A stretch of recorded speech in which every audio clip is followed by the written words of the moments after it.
Hello hello hello. Good morning सभी को।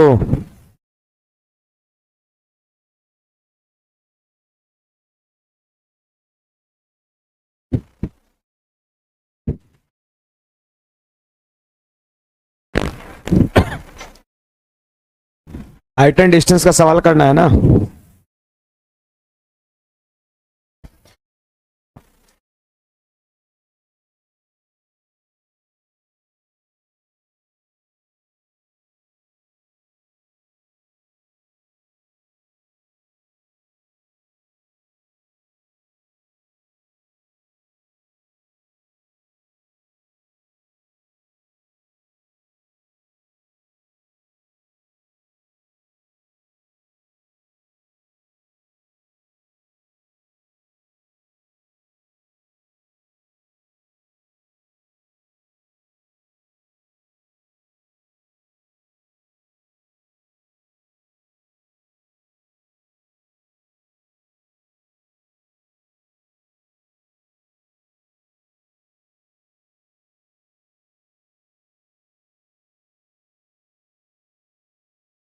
शायद कल के क्लास में हम लोग 7 नंबर देखे थे, है ना।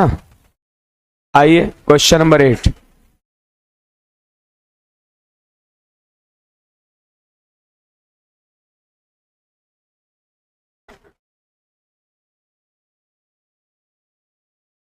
देखिएगा, सवाल कहता है किसी स्मारक के आधार से एक क्षैतिज रेखा के एक बिंदु पर स्मारक के शिखर का उड्डयन कोण इतना पाया गया कि उसका टेंजेंट 1/5 है ना। टेंजेंट 1/5 दे रखा है। स्मारक की ओर 138 मीटर चलने पर उड्डयन कोण का सेकेंड मतलब समझते हैं सेक थीटा ये इतना दे रखा है। तो क्वेश्चन कह रहा है स्मारक की ऊंचाई कितना होगा। आप देखिए ये स्मारक है, स्मारक हो गया। फिर इसके बाद स्मारक के आधार से एक क्षैतिज रेखा के एक बिंदु पर स्मारक के शिखर का उन्नयन कोण इतना पाया गया कि उसका tan थीटा 1/5 है। आप देख लो यहां पर ये एंगल बन रहा है ये एंगल बन रहा है थीटा, और tan थीटा की वैल्यू दे रखा है कितना भाई 1/5 दे रखा है। फिर कहता है स्मारक की ओर 138 मीटर चलने पर, आप स्मारक की ओर 138 मीटर चले जाओ।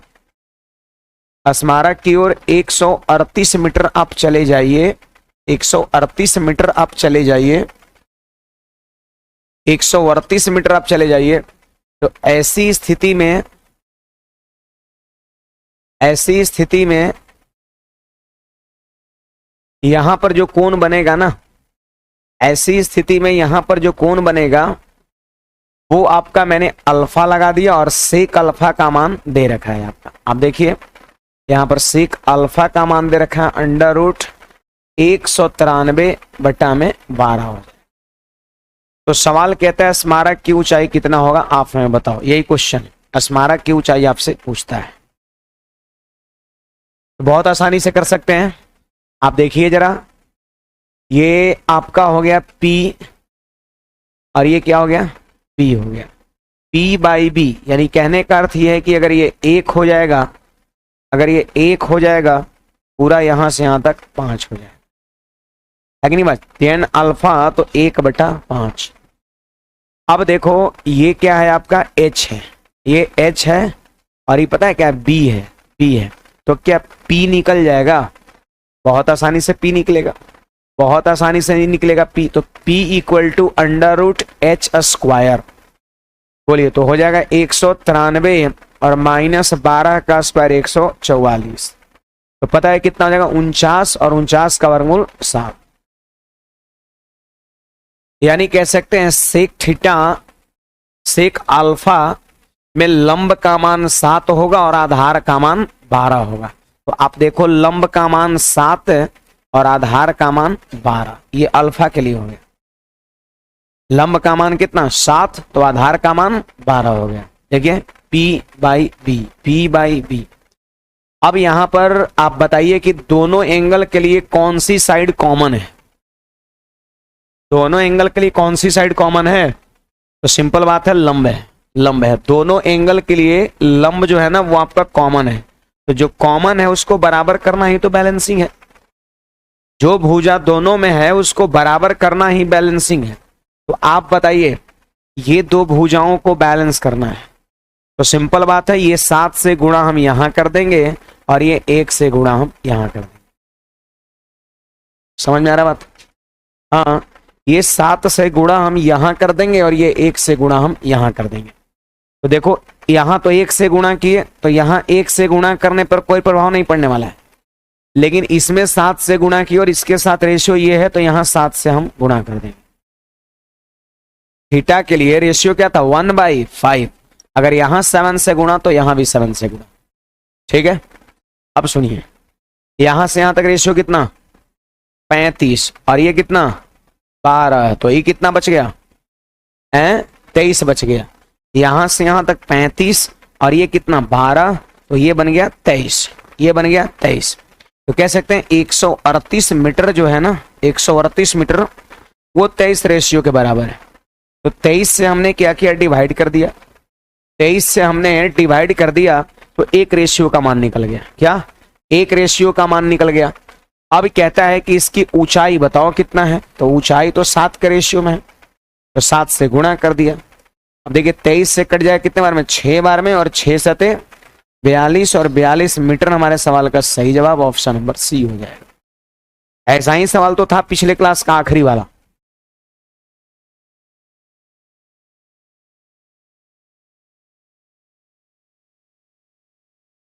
चलिए भाई, ऑनलाइन वाले विद्यार्थी कोई डाउट हो तो बताना। तो ठीक इसी तरह का सवाल था पीछे में, कल वाले क्लास में आखिरी में, वहां पे दोनों tan tan ही था। यहाँ पर एक जगह सेक लगा दिया तो कोई घबराने की बात नहीं है, सेक होता है h/b। तो हमने p निकाल लिया, p निकाल लिए, 7 आ गया और b 12 है तो 7/12 हो गया। इन दोनों को बराबर करने के लिए 7 से इसमें गुणा किया तो 7 से यहां भी गुणा हो गया। पूरा यहां से यहां तक रेशियो वैल्यू 35, जिसमें ये 12, तो ये कितना हो गया? 23। 23 अनुपात का मान 138, 1 अनुपात का मान 6, ऊंचाई पूछ रहा 7 अनुपात का मान 7 6 42।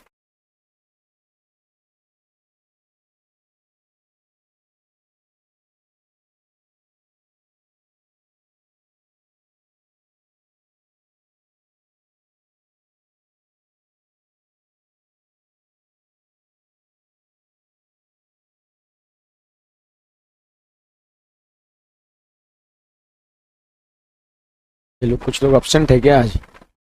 यार एसएससी का एग्जाम है ना।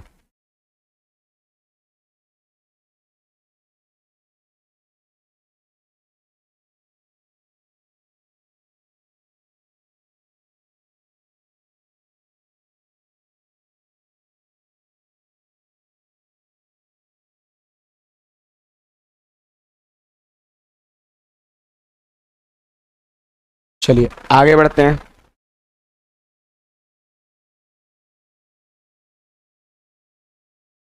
सेक की जगह साइन होगा तो कोई दिक्कत नहीं है भाई, साइन होगा तो क्या होगा? ये p/h होगा, तो b हम निकाल लेंगे। p और h रहेगा तो b हम निकाल लेंगे। अब फिर से वापस p/b, p/b, p/b, है ना। लंब और आधार ही तो चाहिए, तो साइन रहेगा तो p/h होगा, तो h और p के हेल्प से हम b निकाल लेंगे और फिर b जब निकल जाएगा तो p/b लिख के काम कर लेंगे। चलिए अगले सवाल की ओर बढ़ते हैं, और ये रहा हमारा क्वेश्चन नंबर 9। आप सारे विद्यार्थी ध्यान दीजिए, क्वेश्चन नंबर 9। इसकी भाषा को आप पहले समझिएगा। कहता है किसी पर्वत के पाद पर, मतलब पर्वत के जड़ पर, इसकी चोटी का उन्नयन कोण 45 डिग्री है। 4 किलोमीटर पर्वत पर 30 डिग्री के स्लोप पर चढ़ने पर उन्नयन कोण 60 डिग्री हो जाता है, तो पर्वत की ऊंचाई कितना है? पहले तो इसका फोटो एकदम जबरदस्त तरीके से बनाना है आपको। देख लीजिए, देख लीजिए, ये पर्वत है पूरा ऊपर से नीचे तक यहां तक, और कहीं भी एक पॉइंट हमने ले लिया, यहां पे ले लिया। ठीक है, यहां पर हमने एक पॉइंट ले लिया, और पता है यहां से पर्वत के शिखर का कोण कितना है? पता है भाई? बोलो कितना है? 45 डिग्री है। यस, 45 डिग्री पूरा कोण है, ये 45 डिग्री है। अब क्या कहता है कि 4 किलोमीटर पर्वत पर 30 डिग्री के स्लोप पर चढ़ने पर, अब पता है 4 किलोमीटर चढ़ना है पर्वत पर, 4 किलोमीटर चढ़ना है। यहां पहुंच गए, पता है कितने स्लोप पर? 30 डिग्री के एंगल पर चढ़ रहा है। टोटल है 45 डिग्री, लेकिन 30 डिग्री के एंगल पर चल रहा है। इधर जो बच गया 15 डिग्री, तब ना पूरा 45 होगा। तो 1 किलोमीटर चढ़ा, यहां पर आ गया, आप ऐसे मान लो यहां पर पहुंच गए, यहां पर वो पहुंच चुका है, यहां पर पहुंच चुका है। और मैं आपको बता दूं कि ये 4 किलोमीटर की दूरी ये वाला है, यहां से यहां तक, ठीक है। 4 किलोमीटर 30 डिग्री के झुकाव पर, झुकाव स्लोप पर 30 डिग्री के झुकाव पर 4 किलोमीटर चढ़ता है। फिर पता है यहां पहुंच करके और फिर इसके शीर्ष को देख रहा है, फिर इसके शीर्ष को, पहाड़ के शीर्ष को देख रहा है। पता है कौन कितना बन रहा है? 60 डिग्री बन रहा है। यस, 60 डिग्री कौन बन रहा है? वही कहता है झुकाव पर चढ़ने पर उन्हें कौन 60 डिग्री पे है। 4 किलोमीटर ही गया, अब फिर इसके शीर्ष को देख रहा है। पता है उन्हें कौन कितना बन रहा है?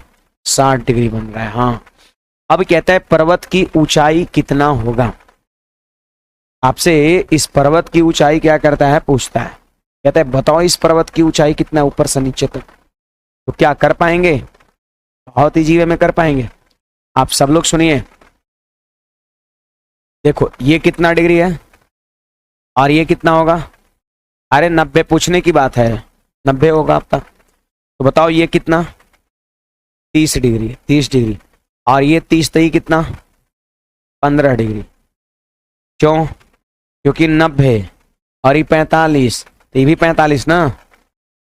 90, 45, 45। त्रिभुज के तीनों कोण का सम 180 भी पूरना चाहिए, इस बात का ख्याल रखना है। त्रिभुज के तीनों कोण का सम 180 भी पूरना चाहिए। तो आप देख लो ये 90 है भाई और ये 45 है, तो ये भी क्या होगा? बोलो 45 होगा, 45 होगा, सीधी सी बात। 45, 90 और ये भी कितना होगा? 45 होगा। ठीक है, अब सुनिए यहां पर, अब सुनिए यहां पर, ये 4 किलोमीटर, ये 4 किलोमीटर है, बुझाया? 4 किलोमीटर और ये कितना? 4 किलोमीटर। क्यों क्यों क्यों क्यों क्यों? क्योंकि ये 45 में 30, तो ये भी कितना? अरे 15।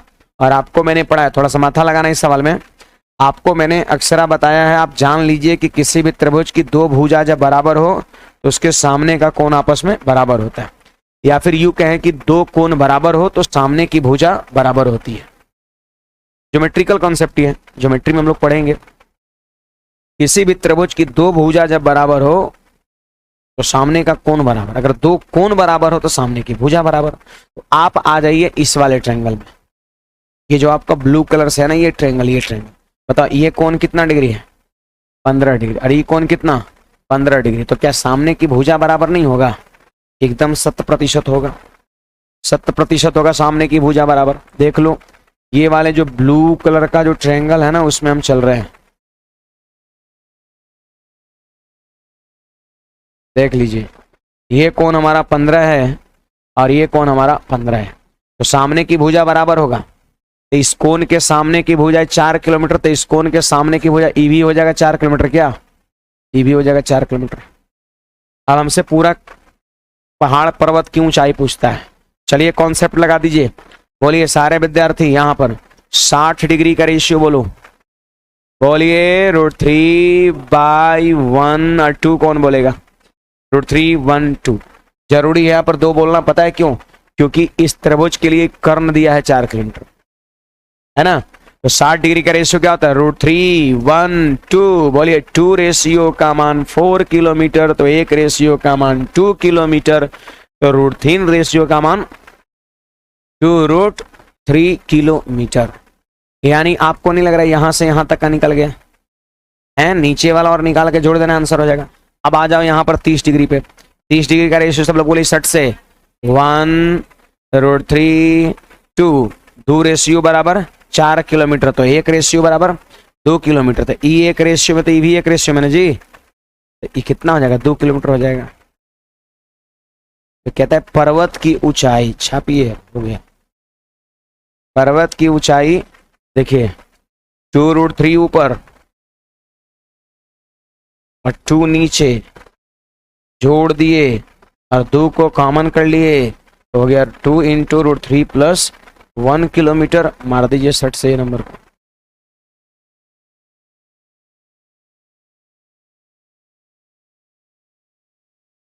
चलो फिगर को एक बार फिर से रिपीट कर देंगे, पहले छाप तो लीजिए आप। नहीं लग रहा फिगर में ही सारा काम हो गया, अलग से क्या करना है, कुछ नहीं।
चल देखा जाए।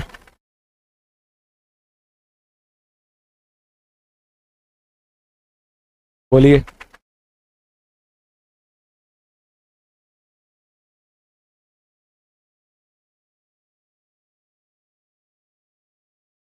भर के जगह पे सही कर लीजिए।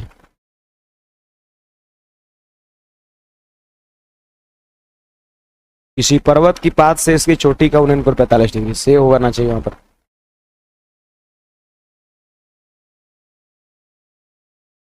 नीचे पॉसिबल है, यहां से एंगल 45 डिग्री बन सकता है।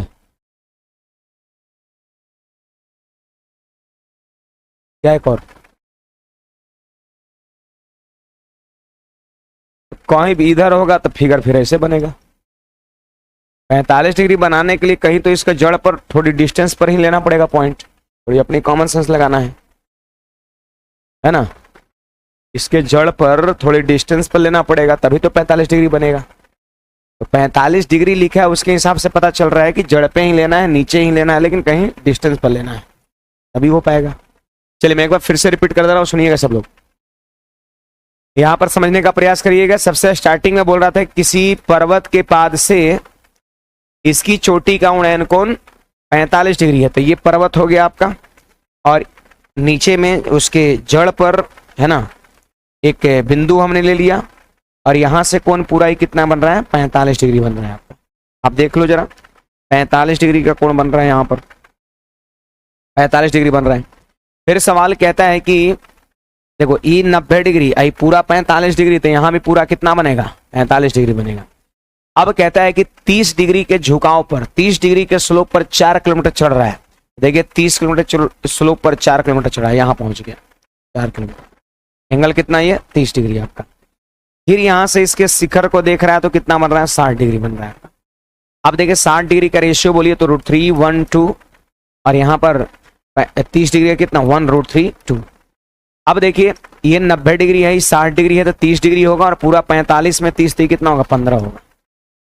अब ये जो आपका ब्लू कलर का जो ट्रायंगल है इसमें आते हैं, तो ये कोण भी 15, ये कोण भी 15, तो त्रिभुज का दो कोण 15 है, तो सामने की भुजा भी बराबर होगा। तो इस कोण के सामने की भुजा 4 किलोमीटर, तो इस कोण के सामने की भुजा ये भी 4 किलोमीटर हो जाएगा। अब देख लीजिए यहाँ पर 2 अनुपात का मान 4 किलोमीटर, तो 1 अनुपात का मान 2 किलोमीटर, तो √3 अनुपात का मान 2√3 किलोमीटर, तो यहाँ से यहाँ तक 2√3। फिर आइए यहाँ पर 2 अनुपात का मान 4 किलोमीटर, तो 1 अनुपात का मान 2 किलोमीटर, और जितना ई होगा उतना ही ई भी होगा, तो 2 किलोमीटर ई हो गया। पूरा पर्वत की ऊंचाई कहता है तो 2√3 + 2, 2 को कॉमन कर लिए, 2 × √3 + 1। कहीं पर कोई समस्या है बोलिएगा। 45 डिग्री का कोण तब बनेगा भाई, ध्यान दीजिए पाया वाले, है ना। ये आपका तब बनेगा जब उसके जो आधार होगा, उसका जो पाद होगा, उससे कोई ना कोई एक निश्चित डिस्टेंस पर पॉइंट लिया जाएगा। ये थोड़ी अपनी कॉमन सेंस लगाना है। लास्ट में चाहे तो ये दूरी भी चाहे तो निकाल सकते हैं। 1 अनुपात का मान कितना, 2 आपका, तो √3 अनुपात का मान निकाल लेंगे। 2√3 और यहां से एक रेशियो का मान जो है ना वो वाला ई हो जाएगा, जोड़ देंगे, पॉइंट की दूरी निकल जाएगा। चलिए सारा भुजा निकल जाएगा। देखो हमारा ये 10 नंबर सवाल क्या कहता है, आप सब लोग ध्यान से दीजिएगा, देखिएगा। कहता है एक समांतर चतुर्भुज की बड़ी भुजा 10 सेंटीमीटर है तथा छोटी भुजा 6 सेंटीमीटर है। यदि बड़ा विकर्ण बड़ी भुजा से 30 डिग्री का कोण बनाता है तो बड़े विकर्ण की लंबाई कितनी है। आप देखो एक समांतर चतुर्भुज बनाना है पहले।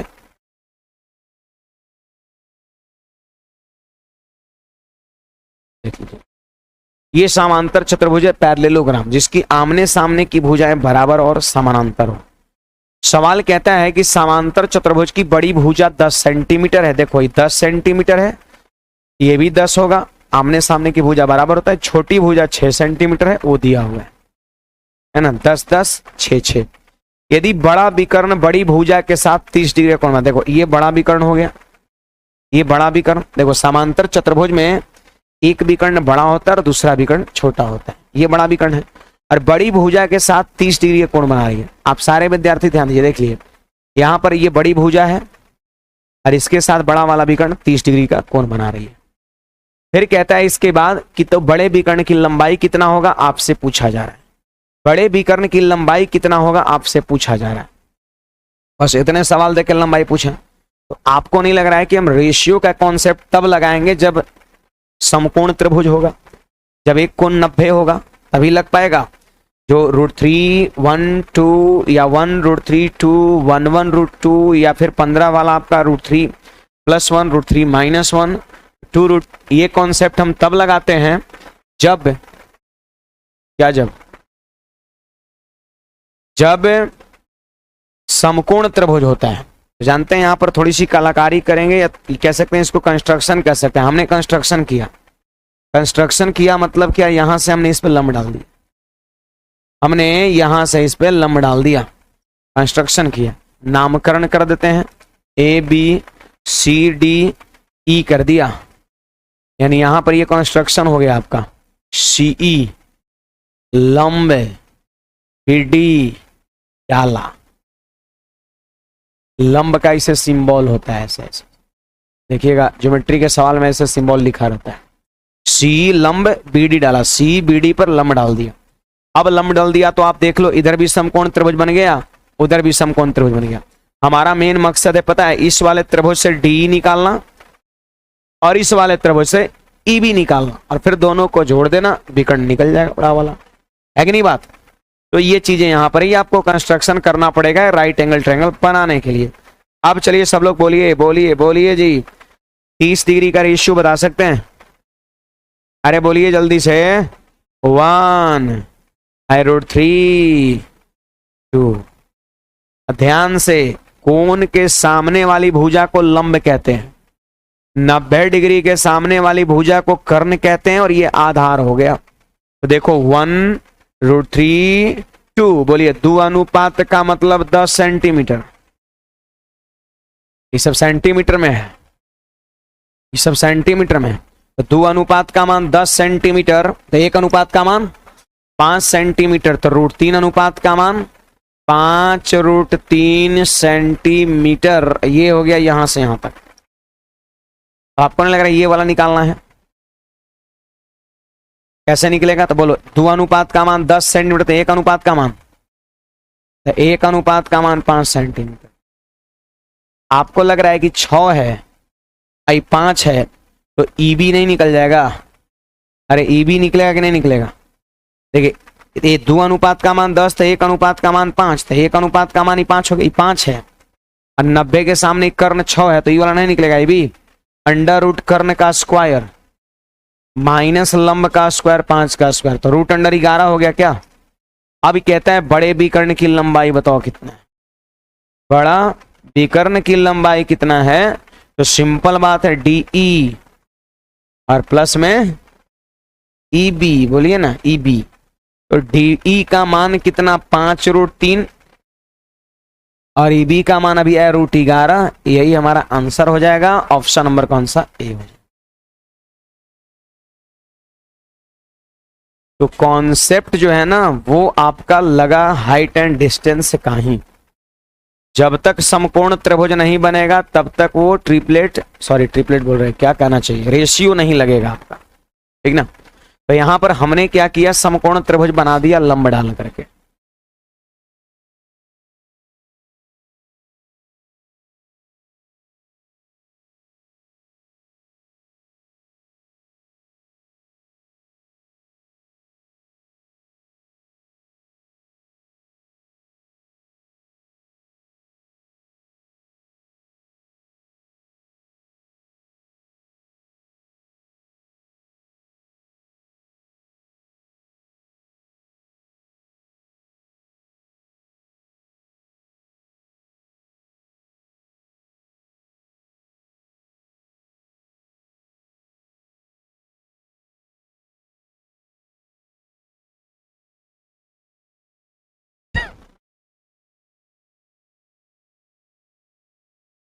बढ़े आगे।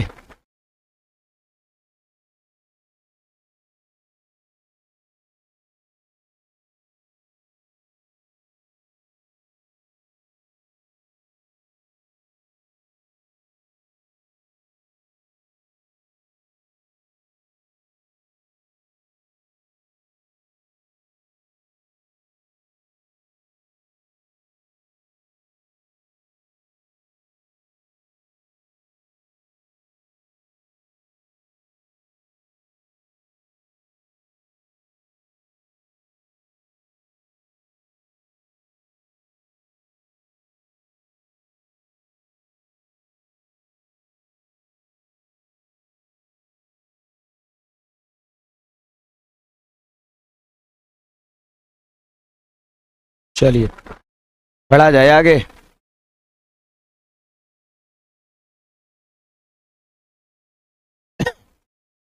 ये देखिए भाई सवाल क्या कहता है, सुनिएगा। जब सूर्य का उन्नयन कोण दुगुना हो जाता है तो 16 मीटर ऊंचे खंबे की परछाई कितने मीटर कम हो जाएगी यदि बिंदु खंबा से 64 मीटर की दूरी पर है। आप सारे विद्यार्थी ध्यान दीजिए, ये खंबा है और ये बिंदु है, और पता है ये कितने डिस्टेंस पर है, ये 64 मीटर के डिस्टेंस पर है, ये 64 मीटर के डिस्टेंस पर है, ठीक है। जब सूर्य का उन्नयन कोण दुगुना हो जाता है तो 16 मीटर ऊंचे खंबे, लीजिए ये कितना दिया है, 16 मीटर ऊंचे खंबे, खंबे की भी ऊंचाई दे दिया कि परछाई कितने मीटर कम हो जाएगी। देखो सारे विद्यार्थी देखो यहां पर, बताइए यहां पर कोण क्या बन रहा है, थीटा, और उन्नयन कोण दुगुना हो रहा है, मतलब यहां पर 2 थीटा हो जाएगा। देखो सूर्य यहां पे है,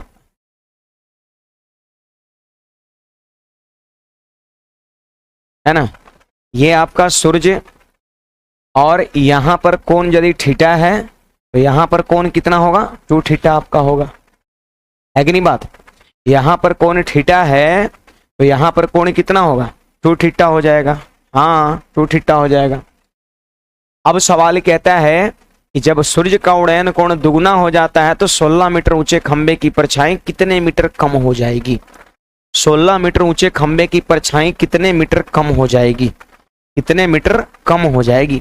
तो आप बताइए, पहले परछाई बन रहा था यहां से यहां तक, अब एंगल डबल होने सिर्फ बन रहा है यहां से यहां तक, तो आपको नहीं लग रहा यही वाला पोर्शन कम हो गया है, बोलिएगा जी, यही पोर्शन कम हो गया है। तो यही वाला आपसे क्या करता है, पूछता है, यही वाला आपसे क्या करता है, पूछता है, क्या लगाइएगा,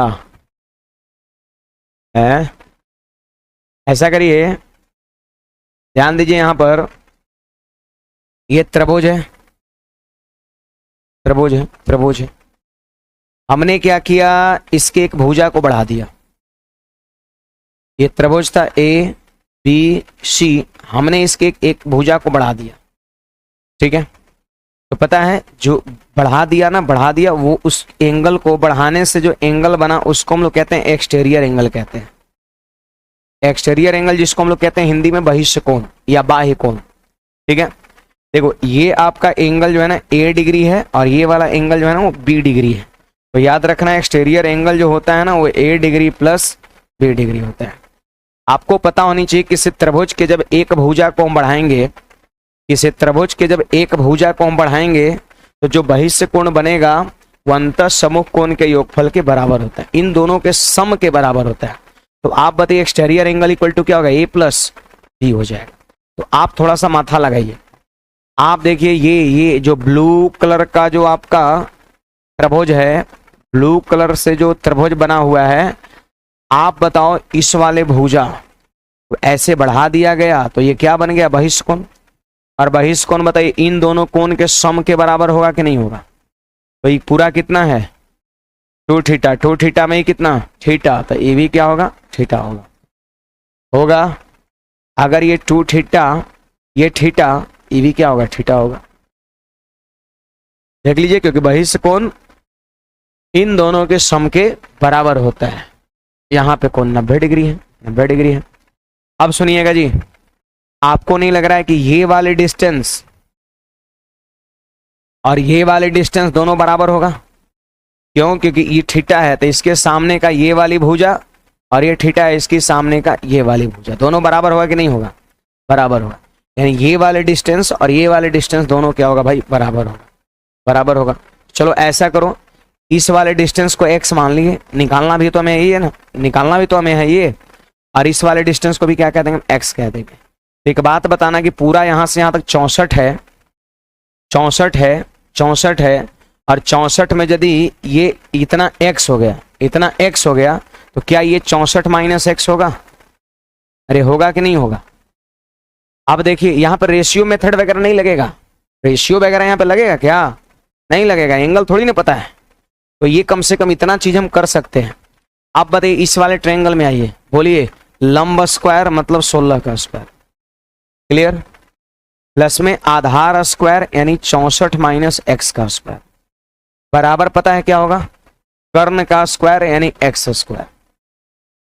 देख लीजिए, लंब स्क्वायर प्लस आधार स्क्वायर बराबर कर्ण स्क्वायर होगा, लंब स्क्वायर प्लस आधार स्क्वायर बराबर कर्ण स्क्वायर, है ना। बहुत लोगों का रिजल्ट हुआ है जी इस बार ग्रुप डी में। हाँ, पहले यूट्यूब पे पढ़ा रहे थे उसमें भी कमेंट है, ऑफलाइन टेस्ट सीरीज जो लोग दे रहे थे उसमें भी काफ़ी लोग का रिजल्ट हुआ है। अभी भी लोग सब लिख रहे हैं, व्हाट्सएप बहुत सारा आया है मैसेज, तो लगता है 50 से ऊपर लोग आए व्हाट्सएप मैसेज, तो लगता है कम से कम 300-400 के आसपास में हुआ होगा। अभी बहुत जो उनका रिजल्ट दिया भी नहीं थे शाम तक आपका, है ना। अभी उसके बाद काफ़ी सारा और प्रोसेस है ना, अभी क्या बोलते हैं उसको, फिजिकल बोलते हैं अभी, है ना। तो नॉर्मल है, ज़्यादा कुछ नहीं है ये आपका, 2 मिनट में 2 मिनट में 100 मीटर ना, हाँ 100 मीटर, 100 मीटर दौड़ना है बोड़ा लेकर के, है ना। सफिशियंट टाइम है 100 मीटर, 100 मीटर मतलब मान के चलिए यहाँ से जो मेन गेट है ना कैंपस का, वहां से जाना और आना, हाँ जाना आना 35 kg का,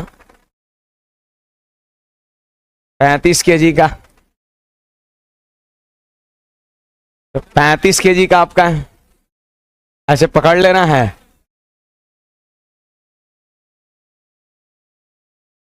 ये 100 मीटर आपका दौड़ना होता है। चलिए आगे बढ़ते हैं,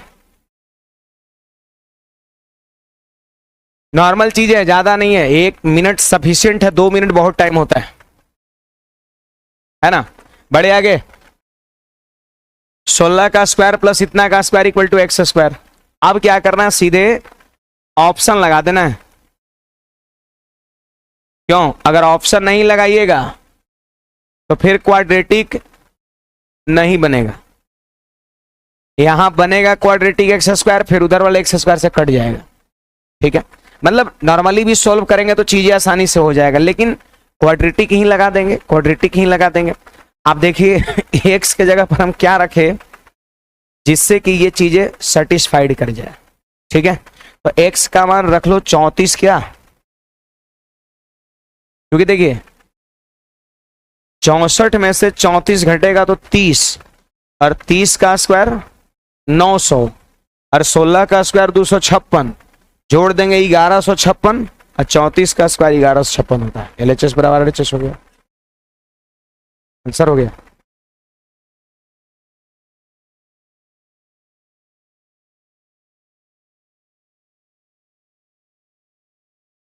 देखिए हाइट एंड डिस्टेंस में कहीं अगर रेशियो का टर्म ना लगे, जैसे एंगल उस तरह का है, तो थोड़ा माथा लगाना है, मतलब चीजें आसानी से होगा। यही सवाल हम लोग बोर्ड के एग्जाम में भी ऐसा देखा है, मैंने सवाल पूछा है तो वहां पर काफी लंबे विधि से बनाया जाता है। tan थीटा का मान 16/64 में याद है 1/4, और फिर यहाँ tan 2 थीटा बराबर इतना बटा इतना, और tan 2 थीटा का फॉर्मूला लगाते थे 2 tan theta by 1 minus tan square theta. फिर tan थीटा का मान जो 1/4 है उसको बैठाते थे, फिर जाके ये वाला मिल जाता था, पूरे 64 में से ये वाला घटाते थे, ये मिलता था आपका। तो लंबा प्रोसेस आपका है।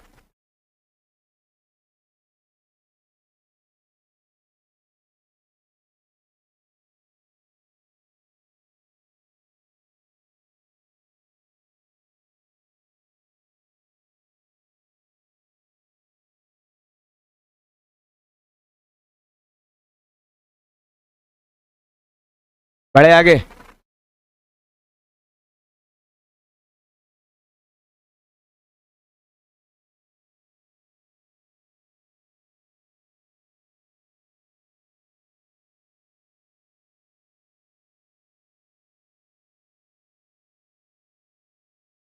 फिर से मैं रिपीट कर दे रहा हूं, ये 2 थीटा है तो ये थीटा होगा और ये थीटा होगा। इसको हमने x मान लिया तो इसके सामने भुजा वी एक्स। अब देखिए लंब स्क्वायर प्लस आधार स्क्वायर बराबर कर्ण स्क्वायर। अब सीधे ऑप्शन देखिए क्या रखे जिससे कि सेटिस्फाइड करे, तो 34 पर सेटिस्फाइड करता है चीजें। देखिए हमारा ये नेक्स्ट क्वेश्चन है 12 नंबर, आप सारे विद्यार्थी ध्यान दीजिएगा। 12 नंबर सवाल कहता है कि एक मीनार की ऊंचाई 300 मीटर है, जब उसकी चोटी को दूसरे मीनार की चोटी से देखा जाता है, ठीक है, तो उन्नयन कोण 60 डिग्री होता है। ठीक ना। देखिए एक मीनार की ऊंचाई कितना है जी, 300 मीटर है, जब दूसरे मीनार की चोटी से देखा जाता है तो उन्नयन कोण 60 डिग्री होता है। इसका मतलब क्या है, ये 60 डिग्री दिया हुआ है कि नहीं बात, और ये पूरा ऊपर से नीचे तक कितना मीटर है जी, 300 मीटर है।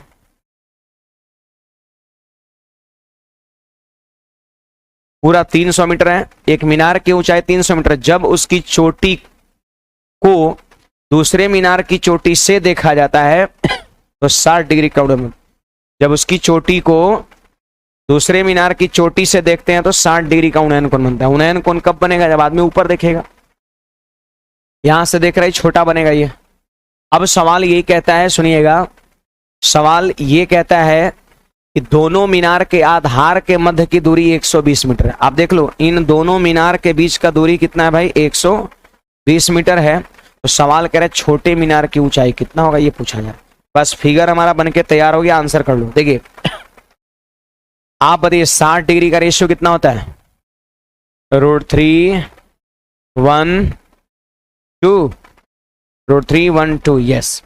आप देखिए ये एक अनुपात का मान कितना, 120 मीटर, अरे ये 120 मीटर तो ये भी 120 मीटर होगा। तो एक अनुपात का मान 120 मीटर, तो √3 अनुपात का मान कितना, 120 √3 मीटर, यहां से यहां तक।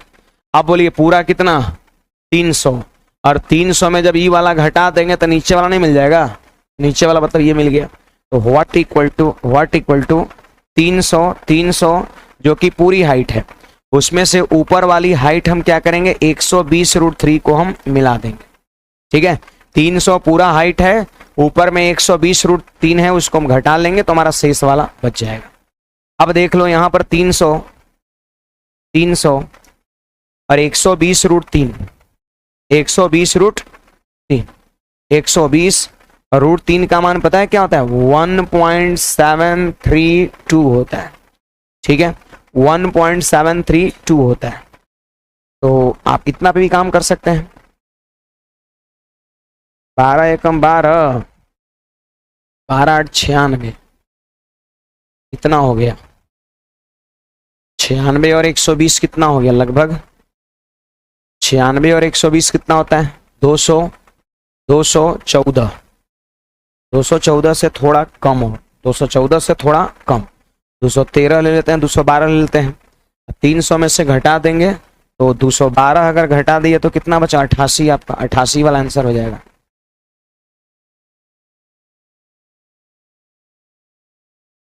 देखिए तो घटा करके आएगा यही क्या, ये 91 वाला आ रहा है, 92 वाला नहीं, 92 वाला नहीं है।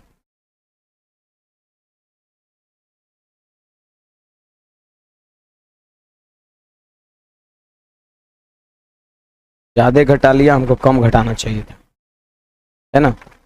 ज्यादा घटा लिया, हमको कम घटाना चाहिए था।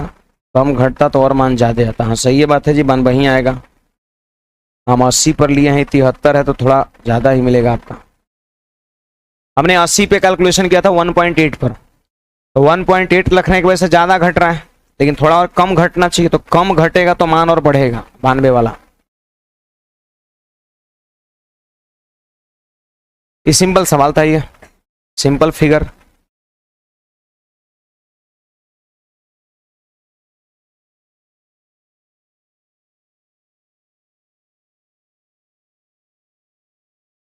राज 34 मीटर ऑप्शन से रख लिए भाई, ऑप्शन से उसको चेक करके रख दिया गया वहां पर।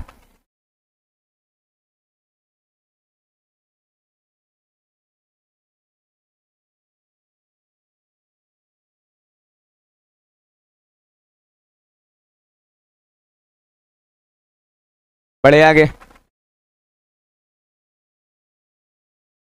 आगे नहीं बढ़ेंगे, इस चीज को मंडे को देखेंगे, है ना। अब समय नहीं लगेगा, एक ई सवाल बता देंगे तो ये भी बन जाएगा आपका, है ना, और एक बताएंगे दूसरा बन जाएगा। 2 सवाल और बतानी है, याद रखिएगा। मंडे को हम लोग मिलेंगे। अगला सैटरडे फिर आपका क्लास लगने लगेगा, है ना। अभी थोड़ा सा दूसरे बैच को एक करा रहे हैं, और क्या बोलते हैं, मंडे को हम स्टार्ट करेंगे APGPHP, है ना। APGPHP